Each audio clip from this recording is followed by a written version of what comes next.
CPM നേതാവ് Thalassery തലായിലെ K ലതേഷിനെ വെട്ടിക്കൊലപ്പെടുത്തിയ കേസിൽ 7 RSS BJP പ്രവർത്തകർക്ക് ജീവപര്യന്തം 1,40,000 രൂപ പിഴയും ചുമത്തി. തലശ്ശേരി അഡീഷണൽ ജില്ലാ സെഷൻസ് കോടതിയാണ് ശിക്ഷ വിധിച്ചത്. 9 മുതൽ 12 വരെയുള്ള 4 പ്രതികളെ കോടതി വെറുതെ വിട്ടിരുന്നു. 2008 ഡിസംബർ 31-നാണ് CPM പ്രവർത്തകൻ ലതേഷിനെ ബോംബ് എറിഞ്ഞ ശേഷം വെട്ടിക്കൊന്നത്. ബിജീഷ് കോവിന്ദിനുണ്ട് വിവരങ്ങൾ നൽകാനായി. ബിജീഷ്, വിശദാംശം. അജി, ഇതിനകത്ത് ഇപ്പോൾ 7 പ്രതികൾക്കാണ് ജീവപര്യന്തം തടവിന് തലശ്ശേരി അഡീഷണൽ ജില്ലാ സെഷൻസ് കോടതി വിധിച്ചിരിക്കുന്നത്. 7 പ്രതികളും BJP RSS പ്രവർത്തകരാണ്. 2008 ഡിസംബർ 31 വൈകിട്ടാണ് ഈ കൊലപാതകം നടക്കുന്നത്. അവിടെ ആദ്യം ബോംബെറിയുകയും തുടർന്ന് ലതേഷിനെ ഓടിച്ചിട്ട് വെട്ടുകയായിരുന്നു.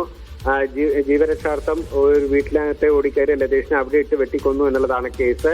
ഒപ്പം തന്നെ ലതേഷിന്റെ അടുത്ത സുഹൃത്തായിട്ടുള്ള മോഹൻലാലിനും ഈ ആക്രമണത്തിൽ ഗുരുതരമായി പരിക്കേറ്റിരുന്നു. മൊത്തം 12 പ്രതികളാണ് ഈ കേസിനകത്ത് പോലീസ് പ്രതികളായി ചേർത്തിരുന്നത്. അതിനകത്ത് 4 പ്രതികളെ കോടതി കുറ്റം ചെയ്തിട്ടില്ല എന്നുള്ള കാരണത്താൽ വെറുതെ വിട്ടയച്ചു. 8ാം പ്രതിയായിട്ടുള്ള അജിത്ത് എന്ന് പറയുന്ന ആള് ഈ കേസിന്റെ വിചാരണ ഘട്ടത്തിൽ മരണപ്പെടുകയും ചെയ്തിരുന്നു. മറ്റൊരു പ്രതിയായിട്ടുണ്ടായിരുന്നത് തലശ്ശേരി നഗരസഭയുടെ മുൻ കൗൺസിലറായിട്ടുള്ള അജേഷ് ആണ്. ഈ അജേഷും ഇന്ന് വെറുതെ വിട്ട പ്രതികളുടെ പട്ടികയിൽ വരും. 7 പേരാണ് ഈ കേസിനകത്ത് ഇപ്പോൾ ജീവപര്യന്തം തടവിന് ശിക്ഷിക്കപ്പെട്ടിരിക്കുന്നത്.